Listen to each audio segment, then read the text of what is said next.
Well, hello there. Happy Wednesday night, growth and grace. We're doing this a little bit earlier than normal because I am not available to do it tomorrow morning. So I wanted to make sure to still get something out this week. And one of the things that's been coming up lately in my life that I wanted to share with you is showing up for the conversation. So this has meant a couple different things for me lately, and wanted to kind of give some of those examples and show you why it's so important to show up.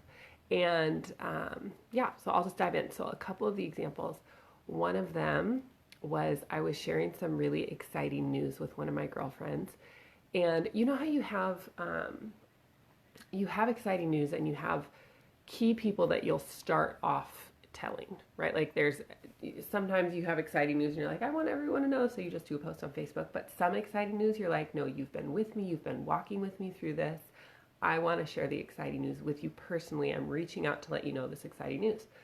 And so that was it for me. And her response was, it felt super lackluster. And she responded with like, okay, I'm actually concerned about the whole situation. And it was super not what I was expecting and not what I wanted to hear. Obviously, I was like celebrating with her. There's cat hair floating all over. I was celebrating and wanted her to get excited with me and wanted her to celebrate with me. And so she's like, I'm actually feeling concerned about this. You know, when can we talk? And you know how that is, like how deflating it can feel when you have something that you're so pumped about and someone responds in a less than enthusiastic way. It's kind of like, well, wait a second. But the cool thing is, and this is why it's so important to know who you're sharing things with and who you're talking to, is she's a dear friend of mine, and I know that she has my best interest in heart. So it wasn't her just being a pill or just, being fussy just to fuss about something. She actually genuinely cares, and friends sometimes see blind spots that we don't see. So we had a conversation today about this, and it was, it wasn't the excitement that I had been feeling, but it was so good to have that conversation with her face to face. And for those of you who tend to lean more towards like, I'm just going to text communicate, or I'm going to email, or I'm going to call when I know their phone is off and just leave them a voicemail and not have the conversation. And trust me, I've done those things, so I can use them as examples. They're not the best way to go when there's an actual conversation that needs to happen, right? So it's one thing to use text messaging to check in, or how's your day, or, are we still on for 4 p.m. or whatever.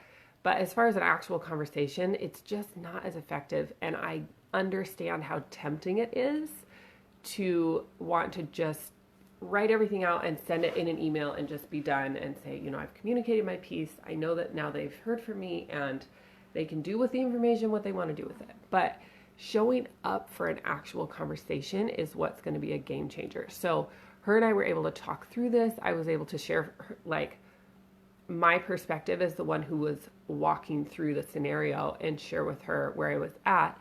And she was able to voice her concern. And it was not a confrontation. It was not an aggressive conversation. It was not a, this is a really serious talk, and, I need you to know that I'm super concerned for you. It was just a genuine, like, hey, I'm a friend, I care. And this kind of piqued my attention, like maybe something to pay attention to. And the thing is she totally was seeing a blind spot that I wasn't aware of. And when she brought it up, it was like in the moment, and we've all had this, in the moment it's like, oh, I kind of wish you wouldn't have said that because now I'm aware of it. And sometimes it can be easier to not be aware of something because then you don't have the responsibility of doing something with it. And once it's brought into your awareness, yeah, it's your responsibility to now do something with it. Or you're still responsible even if you choose not to do anything with the information that's now in your conscience. So she brings it up, and so we ended up having a great conversation, and now I'm aware of it, and now I've been able to actually approach the situation a little bit differently because of what she brought up. And even though in the moment it felt a little bit uncomfortable or a little bit disappointing how her initial response was, at the end of the day, I'm so grateful that I have people in my life who are willing to speak up even when it's uncomfortable.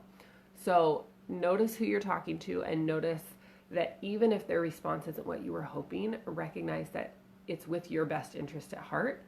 So let them speak into your life. Let them call you on your blind spots, even when it's uncomfortable. So, okay, that was one example of showing up for the conversation. The second example happened to me tonight, and this, I think a lot of people have been in a situation like this where you maybe get invited to something, or you show up for an event, or you end up going somewhere and you walk in and you just kind of feel like, wow, I don't know if I belong here. Like, these people that are here are, wow. Like, you start having these conversations in your head about, am I worthy of being here? Am I good enough to be here? Am I as successful as these people? Like, do I belong at this table? And it was so neat tonight to have the experience. Like, it was an honor to be invited to this thing. And at the same time, as soon as I found out that I was invited, I was like, I'm like, wow, why? Like, why am I invited to this? Oh my gosh, I feel out of place. Like, I don't feel like I belong. You know that song, like, one thing is not like the others. I'm like, I'm that thing that's not like the others here. Like, oh my gosh. So, but what was really cool is that even though it was uncomfortable, even though it was kind of scary, even though I kind of felt out of place and then like was having those worthiness conversations, even then I still chose to show up, and I had a wonderful evening.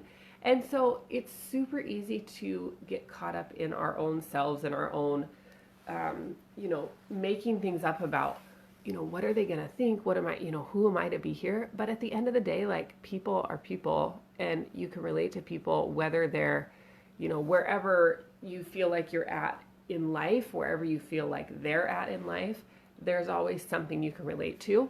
And there's always a connection point. You just have to find it. And as it turns out, when there's a whole table full of people, there's lots of different opportunities to connect with people.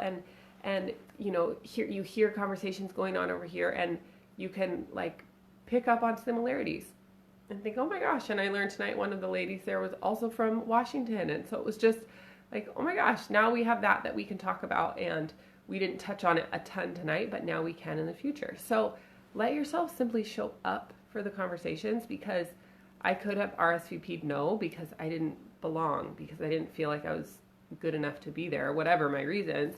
I could have said, oh, I would weigh them down if I were there. I would be the least fun person there, so I don't feel like I should go.